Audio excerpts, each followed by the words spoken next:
Afternoon, Mr. CEO. It's been a tough year for the South African economy with high inflation, high interest rates, and global challenges. But can you explain the PIC's investment performance and say whether you're satisfied with the outcome of this financial year? Maybe I should start by answering the last question. Am I satisfied with the performance of the financial year? Yes, satisfied. Maybe not elated because there's always room for improvement.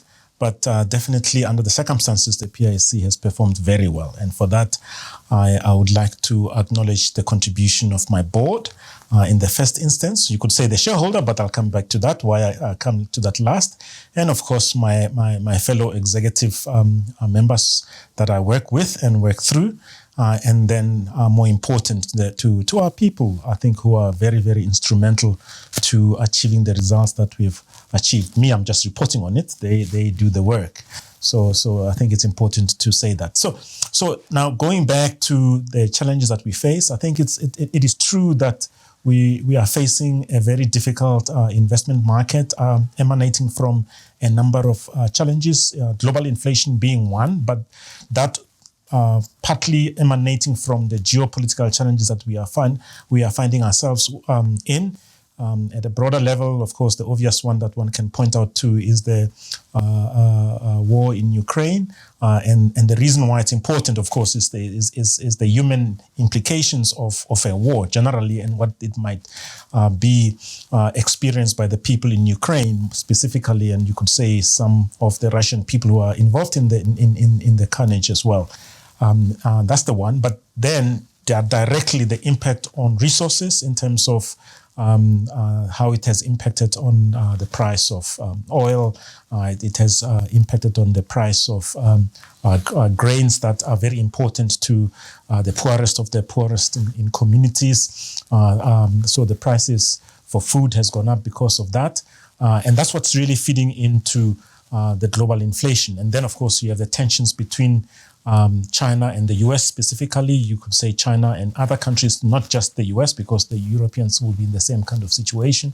That again is feeding into this geopolitical sanctions. Some of it directly to the area where we are operating. So the challenges of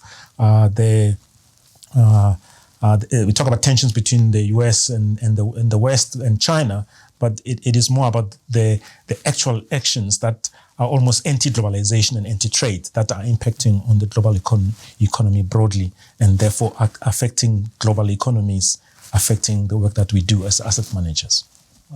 You know, as a well-performing state-owned company, why is the PIC's performance important for its clients? I love that question because I think it allows me to give a perspective to ourselves, because that's the first thing is to acknowledge the fact that we are important to the extent that we are the custodians of the benefits of the most vulnerable South Africans at the most vulnerable time. What do I mean by that?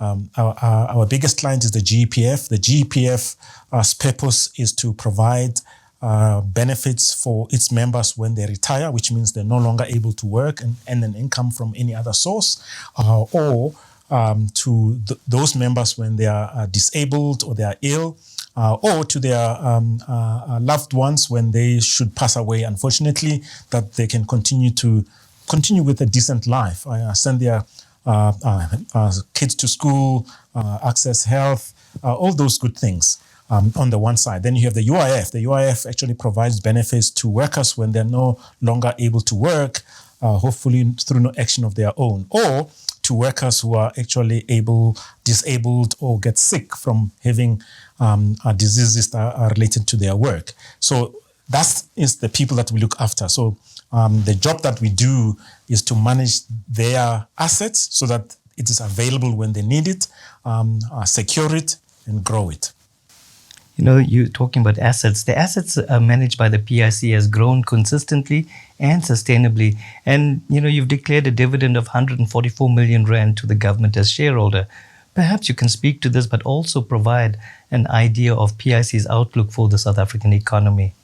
I think the government is happy that we have declared a dividend. They still must approve whether they get it. We are just paying them 99 million in outstanding dividend over and above the current one that has been declared. So from that perspective, of course, it goes to the fiscus and assists, small though it might be, in a challenging environment. But the biggest contribution that we make as an asset manager is really the one that we make on behalf of public servants who are beneficiaries of the GEPF, workers who are contributors to the UIF and the CF, and the extent to which we do that and secure their future, the better it is for the South African economy in the long term. That's the first one. We are also a very big investor in the economy, both in terms of investing in our listed markets, both on the equity side and on the fixed income side, the bond side. We're a major player there.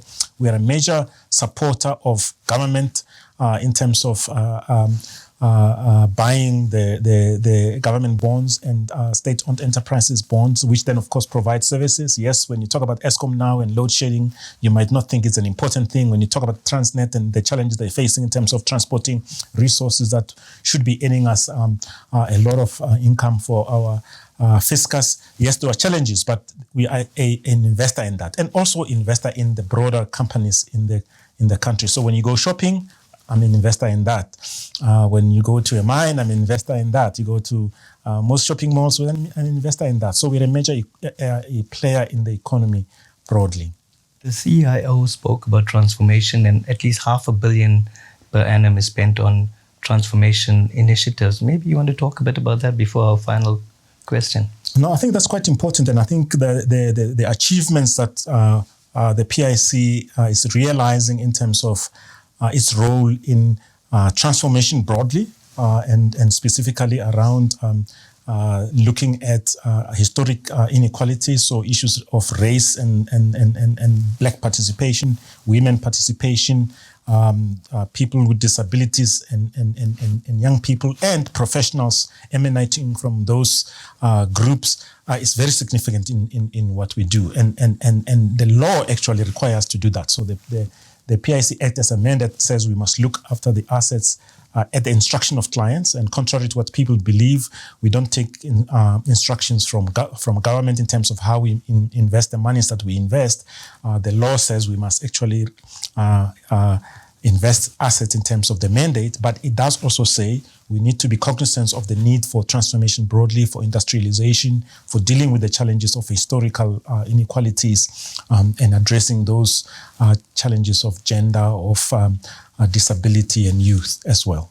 Now, as I've indicated, I think the PIC, of course, is like any asset manager. The